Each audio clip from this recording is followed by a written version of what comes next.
taste the dirt as I hit the ground. You there through it all. How far you gonna go before you know what you should? Hello mga guwaps, magluto tayo ng seafoods for today. Ito siyang ganito mga guwaps, set na to siya. At saka ito may pangtimpla na siya.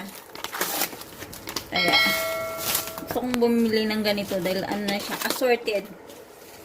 Ayan, maibuksan natin. Yan. Ay, nakabalot pa. Ito yung pangtimpla niya. Oh, ayan. Crab. May clam. May lamang loob sa isda. Ito.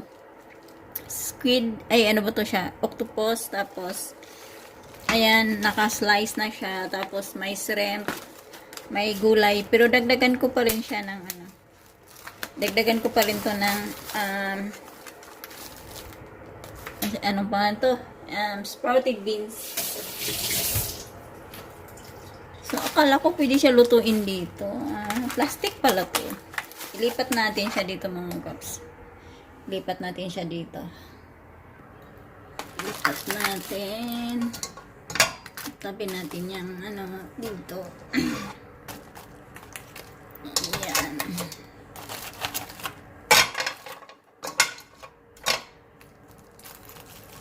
Tapos, yung ano ng itlog ng isda. Ayan.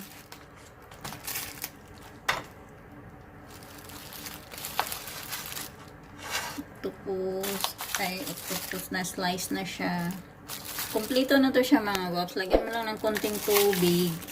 At saka may ano pa siya, mussels, tahong. Tahong ni Carla. Tahong ni Carla. Ang tahong-tahong. Ang tahong ni Carla.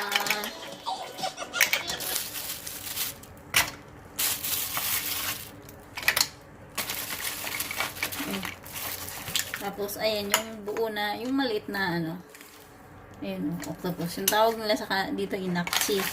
Tawag sa Korean. Takong pala yung marami.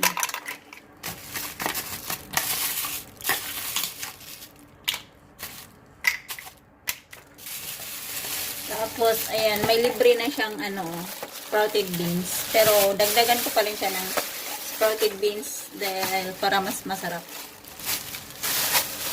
Lagay natin. Yun. Marami na pala yung ano, sprouted beans. Tapos dagdagan natin ng ano, dagdagan natin ng sibuyas na dahon at saka ano, lagay muna natin yung pangtimpla.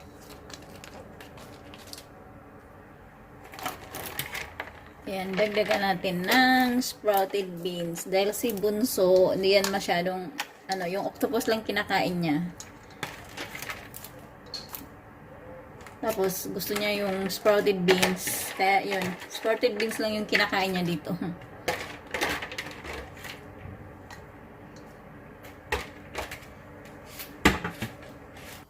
At dahil mga guwaps, ang dami kong ano dito, ang dami kong sibuyas dahon. Galing to sa farm. Pumunta kasi si Abby sa farm nila sister-in-law. Tapos pag uwi niya, ayan, dagdagan natin ng maraming dahong sibuyas. Wala nang slice-slice to, automatic. Walang slice-slice sa mga army. Ayan. Lagyan lang natin ng konting tubig. Tapos ilagay natin yung sauce niya. Ito, yung ay pang ano pala, timpla.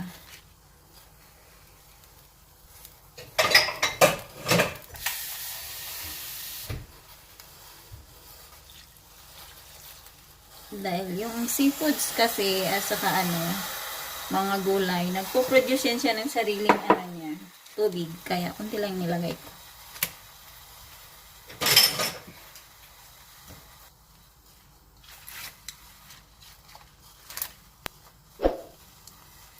Ilagay na natin yung sauce niya.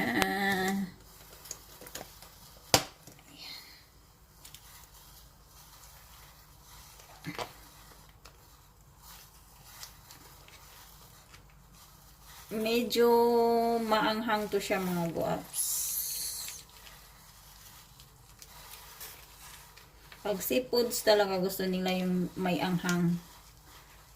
Para naaalis yung ano ba, langsa.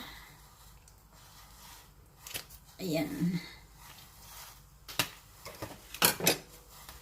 Dalawa to siya.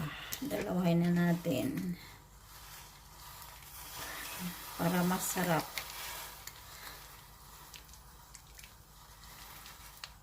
Tapos, lagyan din natin ng ano. Yung pangtimpla nila sa sabaw. May ano kasi sila, may soy sauce kasi silang pangtimpla ng sabaw.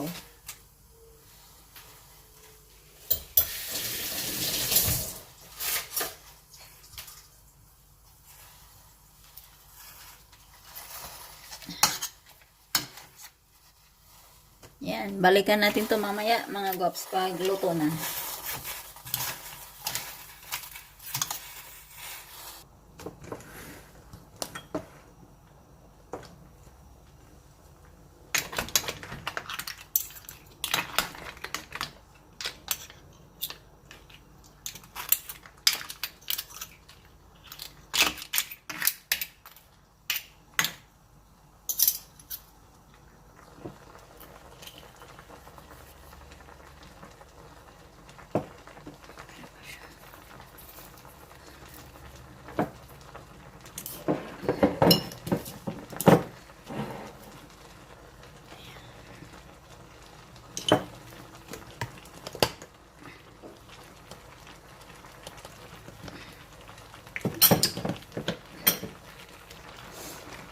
Ayan, luto na yung himultang natin mga guwaps. Let's eat, who loves seafoods. Maanghang siya mga guwaps. Pero sa kanila parang ano lang to eh, parang mild lang to sa asawa ko. Sa akin maanghang na talaga siya.